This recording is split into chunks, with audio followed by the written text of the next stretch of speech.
DoST Secretary Fortunato Boy de la Peña, bringing science and technology closer to the people. August 11, 2019. Of all the agencies in Philippine government, the Department of Science and Technology, DoST, may not be in the news very often, but it certainly remains to be among the most interesting sources of growth and development, whose potential only grows stronger over time.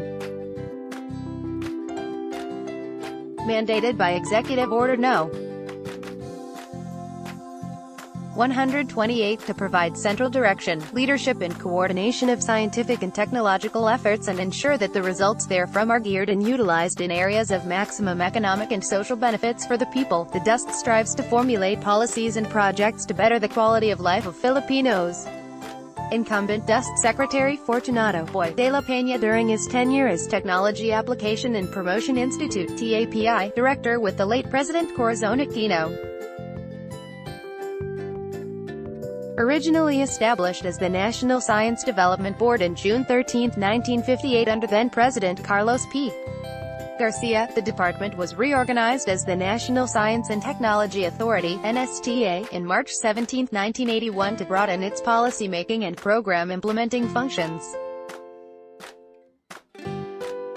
It was not until January 30, 1987, under President Corazon Aquino, that the NSTA was elevated to the cabinet-level status that we know today as DoST, with the signing of the aforementioned Executive Order 128.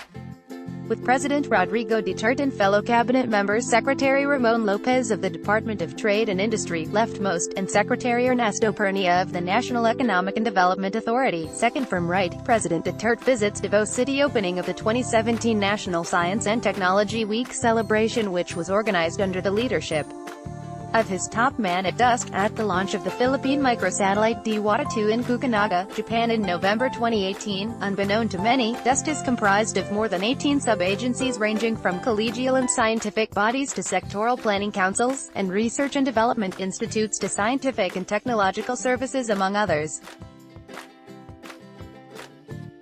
While this rundown of facts about the agency hardly helps to explain its basic function and relevance to everyday Filipinos, its current head, Secretary Fortunato Boy de la Peña, sees to it that part of his priorities in leading the department is to disseminate a clearer understanding of its work, value and results among the people.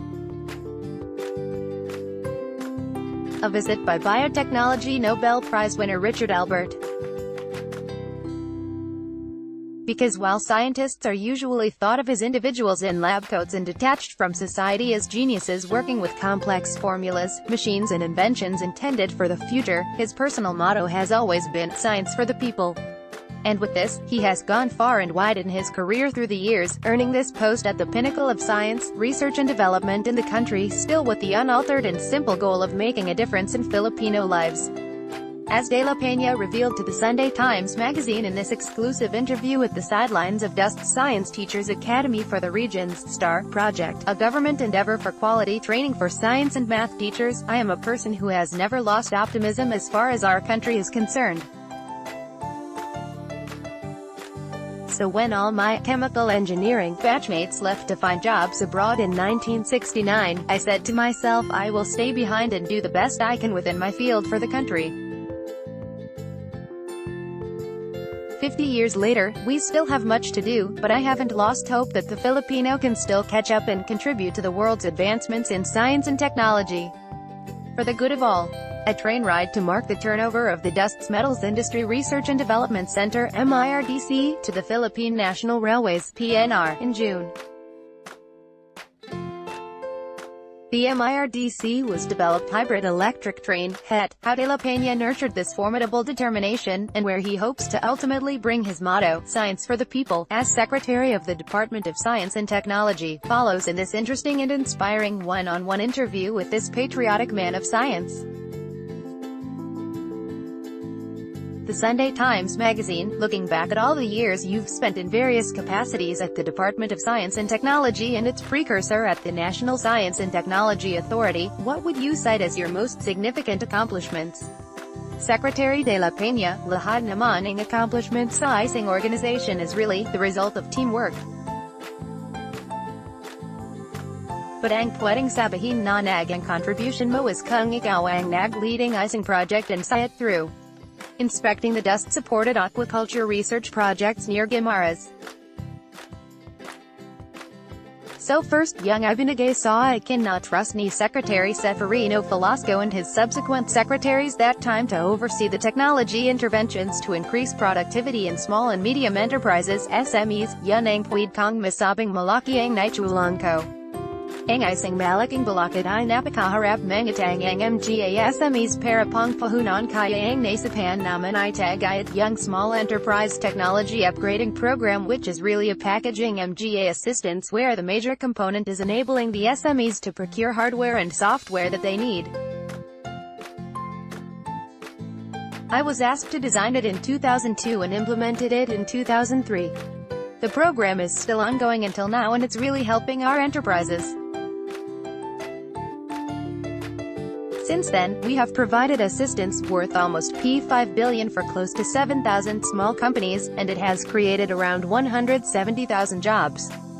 Also, Young Pag say set up mga technology business incubators na nangara I never heard of, yan ay assigned din sa akin ni Secretary Velasco. At time I was in DoST formulating the program and all of a sudden, pinabalik na ako sa up tapos ang up naman ang nag-implement so I went from program planner into implementer on the other side. At the awarding of educational assistance to science, technology, engineering and mathematics, STEM, college students whose schooling was affected by the Marawi siege. Nung time ni DoST Secretary Estrella Alabastro under former President Arroyo, it was the first time we had a long-term plan for science and technology. Actually that plan was envisioned until 2020, an 18-year plan from 2000 to 2020. I didn't realize that when it ends, it will be in my hands because that's already next year. I was also assigned by DoST to represent the department in the e-government fund. President Arroyo set up a big amount that would finance the e-government projects. Her only condition was we can only finance interagency projects. I was assigned as chair for e-government and at that time naman, shared ang chairmanship ang lahat ng committees, so I shared the chairmanship with somebody from the private sector, and so we were able to accomplish quite a number of things, which includes setting up the libraries. We pushed for that together with the National Library, DoST Commission on Higher Education of the Philippines, CHED, and Department of Agriculture, DA. Along nagayo numandar pa siya at ayon ang dahilan kung bakit nagkaroon digitization sa National Library and subscription to electronic journals. How did you come up with your motto, Science for the People? I was president of the Philippine Association for the Advancement of Science before. It's a private association that seeks to promote science and technology in the country. Naging president ako for almost 6 or 7 years and ang aming vision is to use science and technology for the benefit of the people. So naka-imprint ayon sa UTAK ko. Sabi ko, hindi naman siguro masama gamitin because I consulted the organization if I can use it dahil yan talaga ang aking gusto for science and technology. Science and Technology Information Institute Director Richard Burgos told me, Sir, bigay sa inyo ang Science for the People kasi ang initial 9, SFTP. Yan din ang initial NEO, Secretary Fortunato de la Peña. Hindi naman alam ang dawayan pero internally, ayan ang sumagi sa isip niya, but more importantly, yan ang guiding principle ko in all that I've done before and all that I'm doing in this capacity. You said that since graduating from college in 1969, the country has made headway in the field of science and technology. Then would you appraise the Philippines' standing in this area compared to our neighboring countries? Malaki na ang improvement natin. Dito na lang sa aming mga Research and Development Institutes, although maybe up to 2 years ago, hindi talaga nakapag-upgrade masyado. Pero more recently, we were able to implement upgrading programs in the laboratories while adding new facilities. I can enumerate for example, sa Philippine Nuclear Research Institute, yung matagal na nilang pangarap na makapag-producing technetium for importing ay pwede na nilang gawin. Yung pag-expanding radiation facilities, although hindi pa nangyayari, ay na-arrange na naman na private sector na ang mag-invest. Petiang National Development Corporation, Pumigna Sila ang Magse set up dito sa additional capacity sa Luzon. Sa Mindanao naman, private sector din kasi kalang ang radiation facilities. Then for example, for the Advanced Science and Technology Institute, sila ang nangguna sa space development. Kasi walapang Philippine Space Agency. Nagayon palang kang sakali. Swang diming na set up na facilities sa Advanced Science and Technology Institute. Ang una, yung mga microsatellites na DIWATA-1 and -2, and Maya-1, Filipinos ang nag-assemble. Nang una, mas malaki pa ang participation ng mga Japanese, sa pangalawa malit na.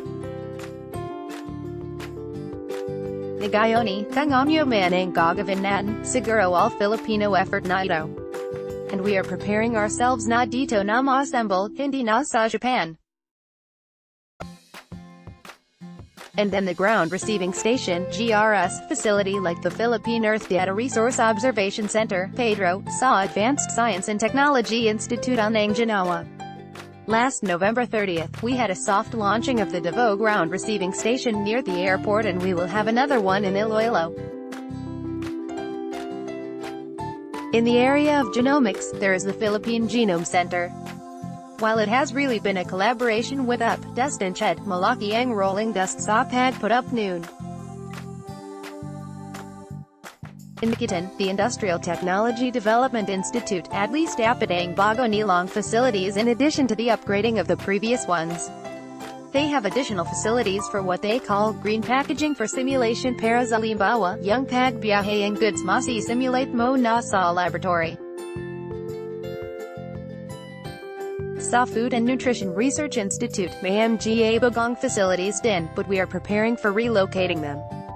Some agencies, we plan to relocate them to Clark, Pampanga. May directive kasi si President Rodrigo Duterte na mag-decongest. I can say we can compete with other countries in some areas, especially when it comes to food and nutrition and genomics. What is the DoST prioritizing as we speak today? Actually, in research and development, marami ang nakapilang proposals sa department. Nakakatulong sila sa pag-creating new knowledge lalo na sa mga academics. Pero since ang aking motto is, science for the people, I always look at kung ano ba ang may tutulong nito sa mga daw. Kasi kung minsan, ang output is new knowledge pero sino ang nakikinabang. Kadalasan, nagagamit siya by other researchers, for citations and publications. But karamihan dun, mga taga-abroad din. So sabi ko, we should have more of the applied type of research and development para makita kung ano ang may tutulong sa daw. And when I say may tutulong, pwedeng mag-adopt ay other line agencies in government na nangangailangan din ng technologies and products or businesses na pwedeng makapick up ng new product opportunities out of the research we are doing, even the local government units. Recently, may mga magagandang developments na sana magpatuloy. For example, the Department of Public Works and Highways, DPWH, ay nagpondo na ang research and development sa DoST for earthquake monitoring instruments. The Department of Energy, kahit small-scale pa lang, nakipag-partner na sa icing research on electronic vehicles. So things like that are what we're working on. What are your hopes for the future of the country in terms of science and technology? Sa department, gusto kong mag-lead tayo in many additional areas and ma-recognize naman ang contributions ng department. Although we say that it's okay to work silently, but siyempre, gusto din naman maging aware ang mga daw sa mga opportunities that are available because of the work that we do. Also, we went up 19 steps in the recent Global Innovation Index. And our rank of 73 out of 126 is actually within the 55th percentile if you want to talk numbers. So noon ko pa sinabi na gusto ko makabat naman tayo by the end of 2022 in the 33rd percentile. Kaya nang nag-jump sa 54, sabi naman parang may pag-asa. Kasi ang 33rd percentile is only around a ranking of 43. Sabi ko kabayan kasi nag-jump na tayo from 73 to 54. I think we can jump to 43 within the next 3 years. Sa other rankings, ganun din ang aking pangarap. Unrealistic naman kasi na gusto mo agad mapunta tayo sa top 10. So at least within the period we are serving, makarating man lang tayo sa top 1/3. And speaking of optimism, I am a person who has never lost optimism as far as our country is concerned. I must confess that all my siblings went abroad. I am the only one left here. My wife also went abroad before, but I told her, then, you better come home if you want to marry me. So she came home.